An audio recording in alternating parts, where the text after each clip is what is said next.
খুতবার ভিতরে আমরা শুনেছি কিছু কথা। রাসূল পাক সাল্লাল্লাহু আলাইহি ওয়াসাল্লামের দুইখানা হাদিস, যে হাদিস থেকে মহৎ দুইটি ইশারা, মহৎ দুইটি উদ্দেশ্যের দিকে খুতবার লেখক আমাদেরকে ইশারা করেছেন। হয়তো সময়ের অভাবে সেগুলো পরিপূর্ণ বলা সম্ভব হবে না।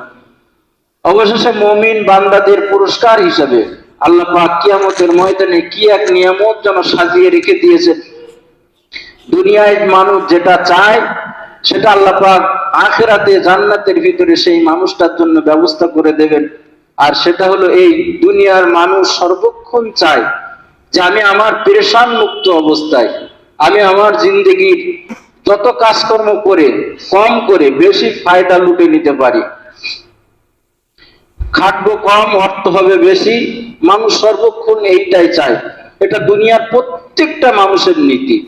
সেটা আপনি বলেন, আমি বলেন, আর যে কোনো প্রাণীও বলেন, প্রত্যেকটা মানুষের একটাই, যে আমার খাটনি হোক কম, লাভ হোক বেশি। মানুষ তার ভিতরে সব থেকে বড় চাহিদা হলো এই, যে আমি যখন যেটাই চাইবো যদি সেটা পূরণ হয়ে যেত তাহলে কতই না ভালো হতো। আল্লাহ পাক এই মহৎ একটা চাওয়াকে কিয়ামতের ময়দানে বিচার হয়ে যাওয়ার পরে জান্নাতি যারা হবেন তাদেরকে দিয়ে দেবেন, যে বান্দা তোমার ইচ্ছা মতো নাজকেরে যা কিছু তুমি চাবে, তোমার মনে আসার সঙ্গে সঙ্গে তোমার সামনে সে জিনিসের ব্যবস্থা হয়ে যাবে। বলুন সুবহানাল্লাহ। আল্লাহ পাক সেটাকে শুধু সাজিয়ে রেখেছেন তার মুমিন নেককার আল্লাহওয়ালা বান্দাদের জন্য, অন্য কারোর জন্য নয়।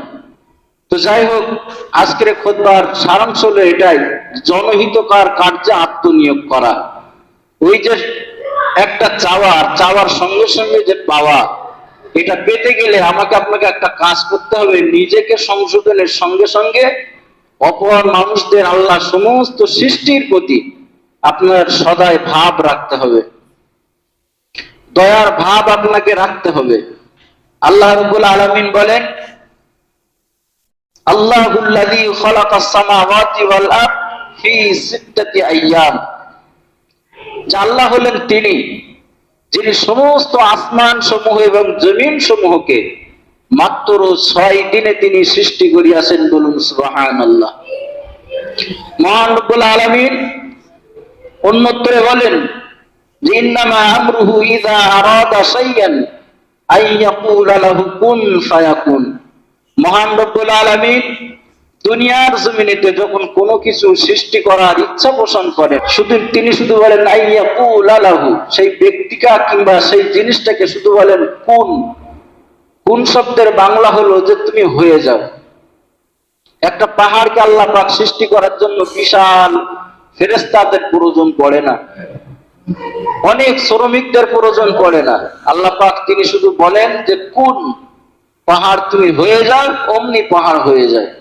সমুদ্রকে ইশারা করে বলেন কুন, পাহাড় সমুদ্র তুমি হয়ে যাও, সমুদ্র হয়ে যায়। আল্লাহ পাক নিজেই বললেন যে আমি কোনো কিছু সৃষ্টি করার ক্ষেত্রে কোন শব্দটাকে ব্যবহার করলেই, হয়ে যাও বললেই ফায়াকুন, সেটা সঙ্গে সঙ্গে তা পরিণত হয়ে যায়। বলুন সুবহানাল্লাহ।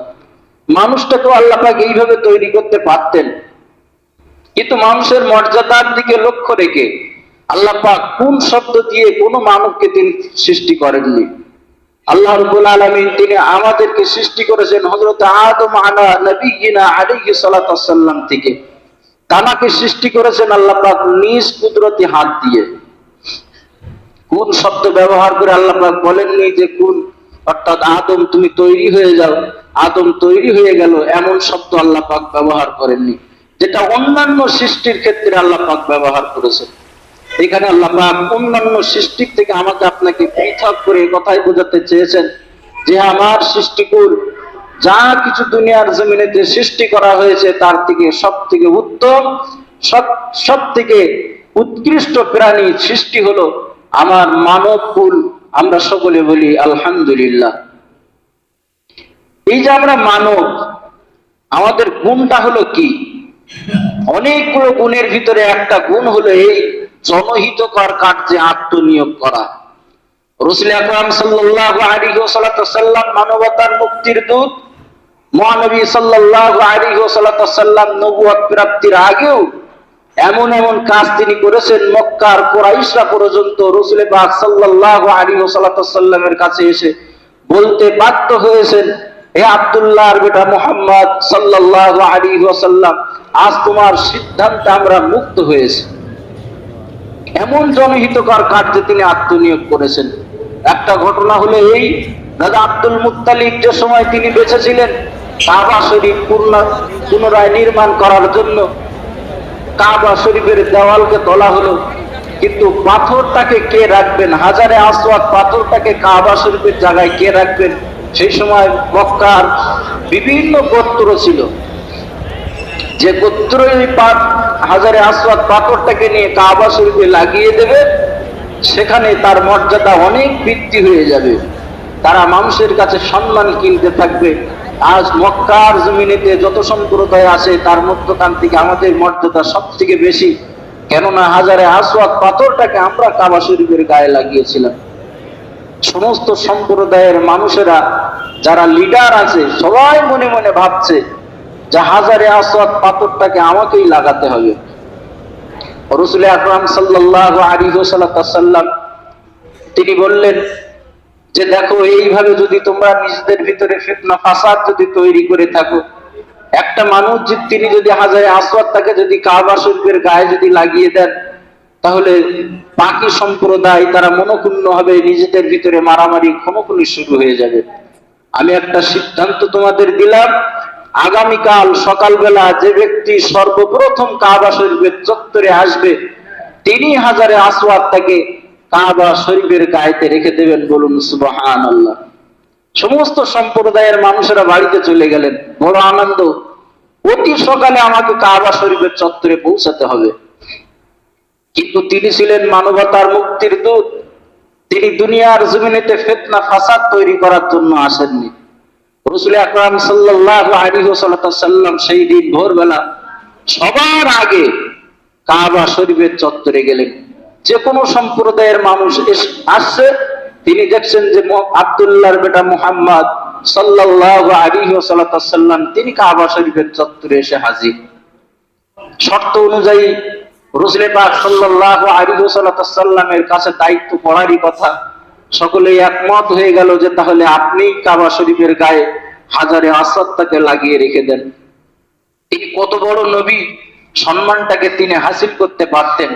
তিনি বললেন যে আজকের আমি একা হাজারে আসওয়াদটাকে কাবা শরীফের গায়ে লাগাতে পারি না, সকলে মিলে এসো, একটা বড় চাদর বিছালেন। হাজারে আসওয়াদ পাথরটাকে চাদরের মাঝখানে রাখলেন। সমস্ত সম্প্রদায়ের মানুষদেরকে ডেকে বললেন, সকলে মিলে চাদরটাকে ধরো। সকলেই মিলে চাদরটাকে ধরে পাথরটাকে কাবা শরীফের কোণা পর্যন্ত নিয়ে যাওয়া হলো। কোন সম্প্রদায়ের মানুষ বলতে পারলো না যে আমি কাবা শরীফের গায়ে হাজারে আসওয়াদটাকে লাগিয়ে রেখেছি। কোন সম্প্রদায়ের লিডার বলতে পারলো না যে আমি কাবা শরীফের গায়ে হাজারে আসওয়াদটাকে লাগানোর শক্তি সামর্থ্য বা আমার তৌফিকটা হয়নি। তিনি এমন মানব ছিলেন, জনহিতকর কার্যে তিনি এমন ভাবে আত্মনিয়োগ করেছেন। তার জীবন হিস্ট্রির দিকে যদি লক্ষ্য করা যায়, আসহাবে সুফা নামে একটি স্থান মসজিদে নববীতে হিজরত করার পরে আল্লাহর রাসূল সাল্লাল্লাহু আলাইহি ওয়াসাল্লাম সেখানে করেছিলেন। সেখানে বসবাস করত সেই সমস্ত মানুষেরা যারা পরিজন হারা, যারা সহায় সম্বলহীন, যাদের রাত্রে থাকার কোনো স্থান ছিল না। আল্লাহ পাকের হাবিব সাল্লাল্লাহু আলাইহি ওয়াসাল্লাম বাইতুল মাল থেকে তাদের খাওয়া দাওয়া পোশাক পরিচ্ছদের ব্যবস্থা করে দিতেন। নাম হলো আসহাবে সুফা। আল্লাহ পাকের হাবিব সাল্লাল্লাহু আলাইহি ওয়াসাল্লাম নিজে প্রতিষ্ঠিত করেন সেই স্থানটি। আজও যত হাজী সাহেবেরা সেই মসজিদে নববীতে যান, সেখানে গিয়ে দেখবেন যে একটি মসজিদে নববীর ভিতরে একটি স্থান উঁচু করা আছে, অনেকটা এরিয়া নিয়ে উঁচু করে দেওয়া আছে। ওটাই হলো আসহাবে সুফা। সাহাবীদের মধ্যে যারা ছিল অসহায়, অন্নহীন, বস্ত্রহীন, পরিজনহীন, তাদের ওই জায়গায় বাসস্থান ছিল। সাহাবায়ে কেরাম বলেন, আমরা দেখেছি কখনো কখনো কোন রাত্রে 400 অধিক পরিমাণে সাহাবায়ে কেরাম আসহাবে সুফাতে অবস্থান করত এবং তাদের সকলের খাওয়া দাওয়ার ব্যবস্থা স্বয়ং আল্লাহর রাসূল নিজ তত্ত্বাবধানে তাদেরকে করাতেন। বলুন সুবহানাল্লাহ। জনহিতকর কার্যে আত্মনিয়োগ করা এটা রাসূল পাক সাল্লাল্লাহু আলাইহি ওয়াসাল্লামের মহৎ একটি গুণ এবং বড় একটি সুন্নাহ। আজ আমরা সমাজের যদি উপকার নাও করতে পারি, আমরা কি আমাদের নিজেদের উপকারটুকু কি করতে পারবো না? আমরা আমাদের নিজেদেরকেও কি জাহান্নামের আগুন থেকে কি বাঁচাতে পারবো না? জনহিতকর কার্যে আমি 100টা মানুষকে উপকার করতে পারলাম না, আমি বাপ হিসেবে পারি আমার দুটো সন্তানকে জাহান্নামের আগুন থেকে বাঁচাতে। দুনিয়ার সম্পদ আজ রেখে যাবেন, কাল নাও থাকতে পারে। জনহিতকর কার্যের মূল স্থান হলো এই দুনিয়া থেকে যাওয়ার পরে দুটো রাস্তা, একটা জাহান্নাম আর একটা জান্নাত।